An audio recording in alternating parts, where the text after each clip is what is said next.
This is the story of a brother who slept and woke up in Foreverland.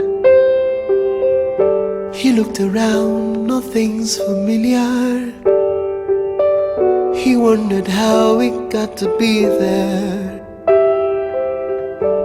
He took a walk around the city and saw this brick house with a small door.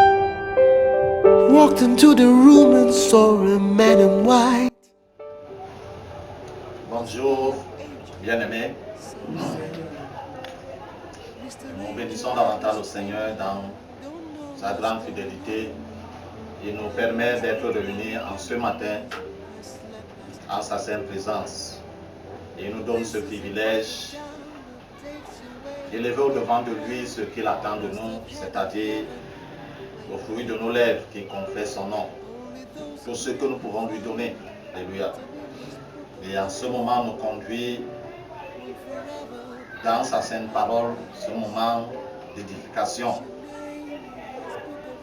Et nous n'allons pas oublier de saluer nos spectateurs qui suivront ce message vidéo pour davantage confirmer que le temps disposé à Dieu n'est pas perdu. Ce peu de minutes qu'on peut mettre à part pour suivre ce qui concerne Dieu, nous ouvrons à Dieu un boulevard dans nos vies pour qu'il travaille par rapport à l'éternité. Alléluia. Si le temps que vous allez passer à suivre ce message sera un temps gagné plutôt.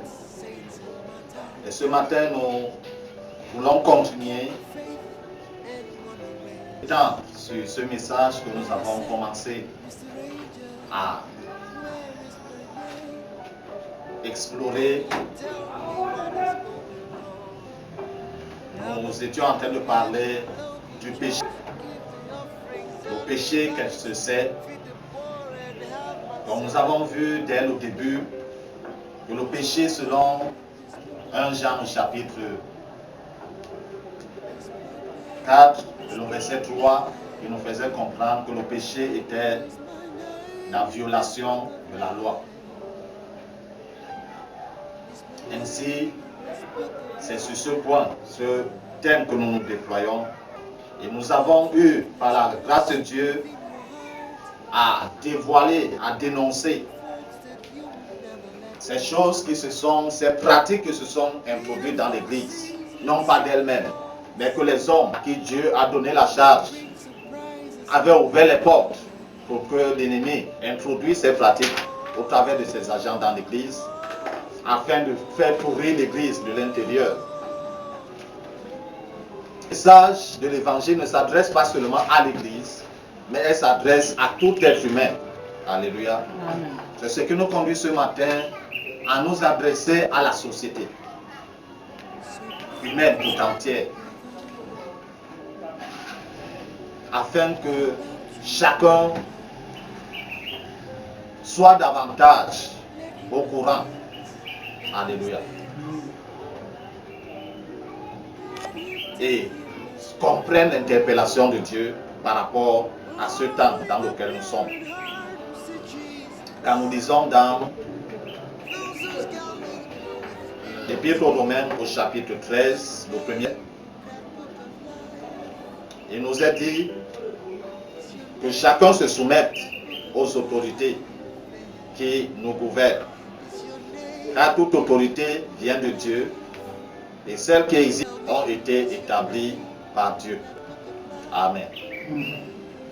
C'était la recommandation de l'apôtre Paul s'adressant aux Romains pour qu'ils reconnaissent en tant que chrétiens, même comme Rome, où les empereurs, les gouvernants romains s'étaient insurgés contre l'Église.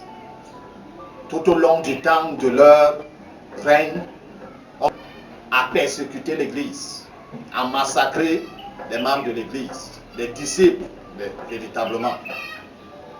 Mais leur faisait comprendre que c'est Dieu qui a établi Alléluia. Et il a établi l'autorité avec un but, afin que l'ordre puisse régner, que les choses puissent être conduites dans un bon ordre. Et il a l'autorité afin que cette autorité veille sur la sécurité et la protection de ceux qui sont soumis sous leur zone de contrôle. Ainsi, depuis lors jusqu'à nos jours, toutes ces autorités, quel que soit le rang, quel que soit le nom qu'on peut donner, ont été instituées par Dieu, chacun ayant un rôle ou un autre. Et dans tout ceci, pour que l'ordre puisse régner, pour que les choses puissent être faites selon la norme, selon le droit, selon l'éthique. Alléluia. C'est pourquoi chaque nation a une constitution qui est bien entendu tirée de la loi divine, bien que chaque nation l'ait coupée, taillée selon sa mesure, parce qu'on ne veut pas être sous la contrainte de la loi. Tout qu'on peut faire, ces lois-là, même si elles ont été diluées, elles ont une contrainte sur les gouvernants d'abord et sur les gouvernés. Alléluia. Ce qui nous amène à comprendre que le gouvernant ne peut pas dire moi je suis hors la loi. Parce qu'en effet, il devra rendre compte tôt ou tard. Même s'il déjoue toutes les juridictions humaines, le jour viendra où il rendra compte à la juridiction divine. Et cette juridiction-là, on ne peut pas la déjouer. Alléluia. On peut avoir toute une bande d'avocats qui va défendre notre cause devant les juridictions humaines. Même la juridiction la plus élevée dans la société humaine actuelle, on peut être disculpé. Malgré tous les faits qui nous sont inculpés, on peut être disculpé à cause du colloque d'avocats qu'on a derrière soi. Mais par rapport à la juridiction divine, nous ne pourrons pas échapper, alléluia, à la condamnation. Parce que ce ne sera pas une juridiction où nous allons exposer nos arguments et que Dieu nous dise qu'en effet, tu es innocent. Pourquoi? Parce que c'est le péché qui nous condamne. Alléluia. Et nous constatons que les dirigeants qui ont pour rôle ou qui devaient avoir pour rôle la sécurité de ceux qui sont sous leur zone de contrôle, chacun pour sa part, ils sont devenus plus les bourreaux des gens qui sont sous leur zone de contrôle. Pourquoi cela? Parce que très tôt,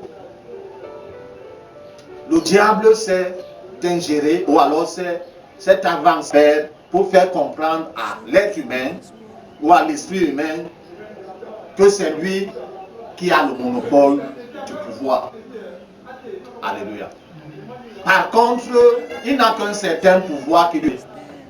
Celui qui a le monopole du pouvoir, c'est le Dieu créateur. Et c'est lui qui a institué ses autorités, donc qui nous gouverne dans toutes nos nations.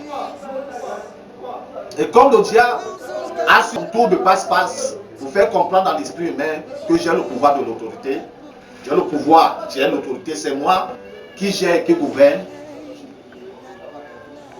l'être humain s'est engagé dans son cycle. Et se trouve de nos jours coincé.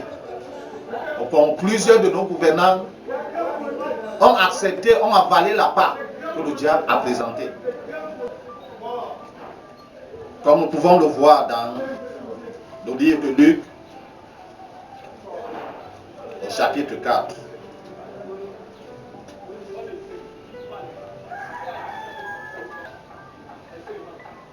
Nous lisons juste du verset 5 au verset 8. Et il nous est écrit: le diable l'amena plus haut sur une haute montagne et lui montra en un instant tous les royaumes de la terre Puis il lui dit, je te donnerai toute cette puissance et la gloire de ces royaumes, car elle m'a été donnée et je la donne à qui je veux.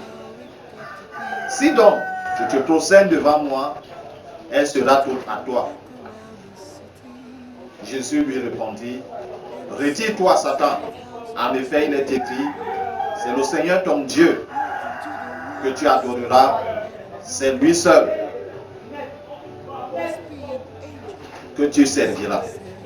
Alléluia. Cette proposition a été faite au Seigneur,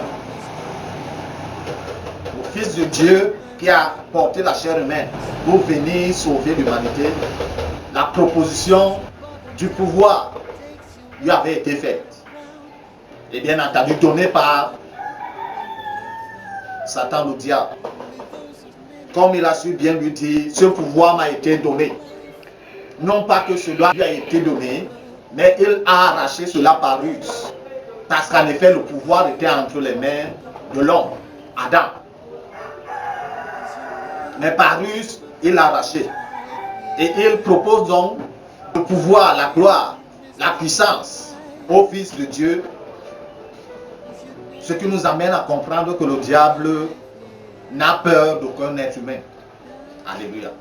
Aussi longtemps qu'il voit devant lui la chair, le sang, il va te proposer toutes sortes de choses. Mais il faudrait que nous puissions suivre l'exemple du Seigneur de gloire, Jésus-Christ de Nazareth. Il a vu toute cette gloire, il a vu de tous les royaumes de la terre. Mais il lui a fait comprendre qu'il connaît quelle est l'intention finale. Alléluia. L'intention finale, c'est que lorsque le diable te donne le pouvoir, il aime à te prosterner devant lui. C'est-à-dire quoi? Il te détourne de l'adoration qui est due exclusivement au Dieu vivant pour que tu commences désormais à l'adorer. Tu es pris dans ce piège, tu ne peux sortir de ce piège que si et seulement si tu te repens sincèrement et profondément. Alléluia. Sinon, il t'amènera d'une profondeur à une autre. Du profond. Et c'est ce que nous voyons. Dans ce temps-ci, qui sont les derniers, les gouvernants ont été pris dans le fiat parce qu'il leur a proposé le pouvoir. Et ce pouvoir au prix de leurs propres âmes, mais encore au prix des âmes qui sont sous leur zone de contrôle, aux zones de domination. Et Dieu, il regarde, il est désolé. Parce qu'il a créé l'être humain seulement pour sa propre gloire unique. Il n'a pas à contester avec le diable. Mais si l'être humain décide de lui-même de se détourner de Dieu pour commencer à servir un autre, il attend tout simplement. Alléluia. Parce que le jour vient. Et ce jour est plus proche de nous, où chacun devra se tenir devant lui pour lui rendre compte de comment a été son existence sur cette terre. Et la Bible nous fait comprendre, lorsque nous lisons dans la première épître de Pierre 4, si j'ai bonne mémoire, que c'est maintenant que le jugement commence dans la maison de Dieu. Et si c'est dans la maison de Dieu que ce jugement commence, ou alors si le juste est sauvé avec difficulté, qu'en sera-t-il du pécheur et du méchant? Amen. Qu'en sera-t-il du pécheur et du méchant? Parce que lorsque le diable, on devient comme lui. Alléluia. C'est pourquoi lorsqu'il nous demande de sacrifier ceux qui sont sous notre zone de contrôle en tant que gouvernant, on ne réfléchit pas à 2 ou 3 fois. Parce que c'est la tête du gouverneur, de ce gouvernant qui tombe. Alléluia. Et c'est ce qui se passe dans le monde entier aujourd'hui. Les guerres, les conflits et tout ce qui se passe, c'est parce que quoi? L'être humain, les gouvernants se sont soumis à l'autorité du diable et ils sont obligés de faire ce qui leur est dicté depuis le sommet du monde des ténèbres. Ils ne peuvent pas refuser. Quiconque refuse, sa tête tombe. Parce que le diable n'a pas d'amis. Aucun être humain n'est son ami. Fus-tu le plus rapproché de lui, le rang le plus élevé que les êtres humains peuvent occuper dans le monde des ténèbres, le plus rapproché de lui, tu n'es pas son ami. Alléluia. La Bible nous décrit quel est son objectif. Voler, égorger et détruire. Ce n'est pas les animaux, aux animaux qui s'attaquent. Ce n'est pas la végétation qui s'attaque, ce n'est pas aux poissons de la mer qui s'attaque. Il s'attaque aux êtres humains. Même si tu es l'autorité le plus élevée d'une certaine nation, peu lui importe cela. La finalité, c'est que, comme tu es dans son filet, qu'il te traîne jusque dans les lacs ardents, les temps ardents de feu. Parce que lui sait que c'est là-bas sa fin. Il veut donc amener tout être humain qui parvient à gober le mensonge, que c'est lui qui détient le pouvoir. Et je veux te dire, mon bien-aimé, qu'en ce jour-là, aucun maître ésotérique ne se tiendra à ton côté quand tu seras face au juge. Parce qu'en ce moment, il se présente comme l'avocat. Et comme nous le savons tous, en affaires de juridiction, on ne peut pas être juge et partie. Alléluia. Soit on est juge, soit on est partie.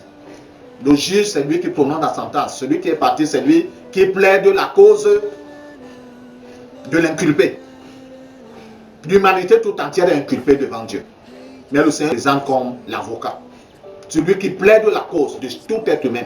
Même si tu as atteint le fond du puits de l'enfer et que tu te repentes, il est prêt à t'accepter, à t'accueillir.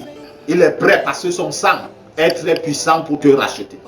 Mais malheureusement, combien se détournent de ce chemin? Parce que la menace est derrière que si tu sors de ce cercle, tu meurs. Mais le Seigneur interpelle les gouvernants. Non seulement les gouvernants, mais même les gouvernés, le Seigneur les interpelle à la repentance. Parce que le temps qui a été donné aux nations païennes d'entendre l'évangile, depuis près de 2000 ans, l'évangile est annoncé aux nations païennes. Ce temps est en train d'atteindre sa fin. Et selon le plan du Seigneur, lorsque cette fin va s'atteindre, il va se retourner vers son peuple, le peuple qu'il a connu d'avance, le peuple d'Israël. Donc le temps disposé aux nations païennes d'entendre l'évangile, de se repentir, de se convertir, est en train de toucher à sa fin. Et nous n'aurons aucune excuse, parce que nous avons entendu et entendu cette interpellation de Dieu qui appelle tout un chacun. Le diable n'a qu'un petit pouvoir entre ses mains. Et c'est avec ce pouvoir qu'il manipule l'humanité. Lorsqu'il a dicté, en chaque début d'année, chaque dirigeant dans une nation, voici les têtes que je veux voir. Et c'est ce qui se passe dans nos nations. Les attentats, les guerres, les conflits qui font couler le sang humain, ce sont les décrets qui viennent du haut du monde des ténèbres. Et c'est à nos dirigeants que vient le rôle d'appliquer ces décrets. Dieu nous fait comprendre que la justice élève une nation. Lorsqu'on dit dans le livre chapitre 14, verset 34, la justice élève une nation. Et les dirigeants, selon la pensée de Dieu, en établissant l'autorité, c'était pour que la justice puisse régner. Mais si l'autorité est juste, comment pourra-t-elle conduire une nation dans la justice? Par contre, le péché est la honte des peuples. Et c'est dans le péché que nos dirigeants nous conduisent aujourd'hui. C'est pourquoi le monde, au lieu que ces problèmes se résolvent, le monde est en train de s'enfoncer davantage. Parce qu'aucune injustice ne peut produire la justice. Il n'y a que la justice qui produise la justice. Alors le juste qui produit la justice.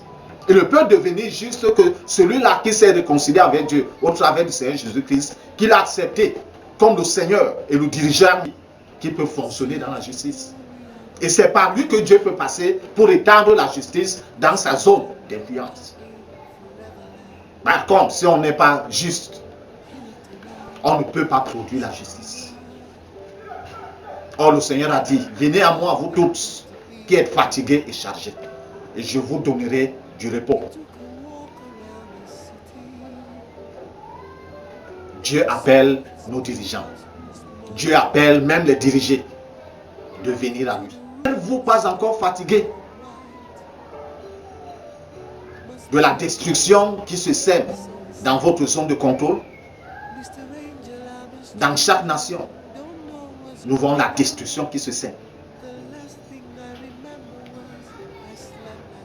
Et la Bible nous fait comprendre, toujours dans le livre des Proverbes, que lorsqu'un pays est en révolte, il y a de nombreux chefs, les dirigeants sont nombreux. Chacun dit de son côté.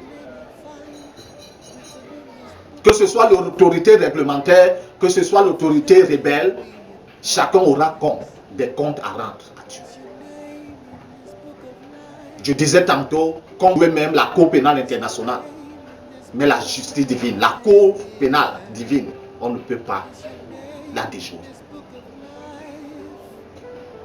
Si Dieu t'a positionné en tant qu'autorité, des comptes à rendre. Tu peux même déjouer la juridiction de ta nation. Mais tu ne pourras pas déjouer la juridiction divine. Maintenant qu'il est encore temps, Dieu t'appelle à la repentance. Amen. Parce que l'autre maître des ténèbres, ce qu'il veut de toi, c'est que tu meurs physiquement et qu'il récupère ton esprit pour l'éternité. Par contre, Dieu ne veut pas ni ta mort physique, ni ta perte éternelle. C'est pour ce temps-ci, il t'interpelle encore, mon bien-aimé. Il t'interpelle encore, ma bien-aimée, pour que tu fasses chemin retour. Parce que ce chemin-là, quelle que soit la loge dans laquelle tu peux être, il suffit d'un claquement de doigts. Celui-là, que tu sais tant, il t'écrase. En effet, lorsqu'il a donné le pouvoir à quelqu'un, lorsque la tête de la personne ne lui plaît plus, il renverse la personne. Et c'est ce que nous voyons dans nos pays. C'est pourquoi les coups d'État s'accumulent. Celui qui a renversé, il fait ses 4 ans ou ses 5 ans, quelqu'un d'autre vient le renverser. Pourquoi? Parce qu'il n'a pas d'exigence qui lui ont été données depuis le monde des ténèbres. Ce sang innocent qui coule dans nos rues, dans nos ruelles. Ceux qui sont élevés en rendront compte. Parce que devant Dieu, il y a un ange qui est là. Il écrit 24 heures sur 24. Nos actions les plus dissimulées. Et en ce jour, nous devons rendre compte. C'est pourquoi Dieu, dans sa miséricorde, pendant que le temps se fait encore, appelle à la repentance. C'est la seule issue par laquelle nous pouvons échapper au jugement. Amen. Sans la repentance, nous ferons face à ce jugement. Le diable, lui, il connaît déjà les souffrances qu'il attend. C'est nous, les êtres humains, que nous ne connaissons pas. Parce que c'est la petite chaleur. Lorsqu'on veut ouvrir le couvercle d'une marmite qui a bien bouillé, dont la nourriture à l'intérieur a bien bouillé, on touche le couvercle avec les doigts, on sent la chaleur. À combien plus forte raison? Celle dans ce lac ardent de feu est communément l'enfer. Lui, il sait que d'office, c'est là-bas qu'il va se retrouver, mais il veut les compagnons. Comme on a l'habitude, l'âge courant dit dans nos rues, dans nos villages, que la mort de plusieurs personnes ne fait pas mal. Mais lui, il sera ravi de ce qu'il n'est pas mort seul. Mais toi, vas-tu accepter mourir avec lui? Alors que quelqu'un, le Seigneur Jésus-Christ, a payé le prix pour que tu ne meurs pas une fois. Maintenant, il est temps. Comme il nous est dit dans le livre d'Hébreux chapitre 6. Aujourd'hui, c'est le jour du salut. Maintenant, c'est le temps. Détourne-toi de ce chemin et reviens au Seigneur de gloire, qui ne te mettra pas dehors, mais t'accueillera à bras ouverts. Que le Seigneur bénisse sa sainte parole dans nos cœurs. Surtout, que nous puissions la mettre, garder dans nos cœurs et la mettre en pratique. Parce que le Seigneur revient bientôt. Ce bientôt-là, ce n'est pas comme à l'époque. Ce bientôt est plus proche. Je sais que nous atteindrons la moitié de ce siècle que nous avons entamé.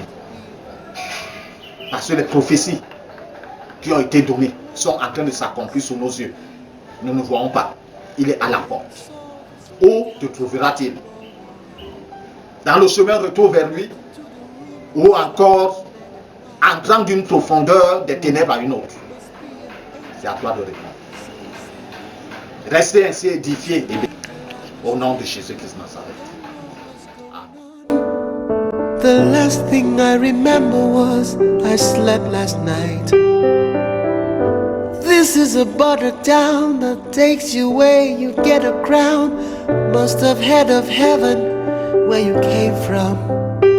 Only those whose name I find written in this book of life will forever be in paradise. Is your name in this book of life?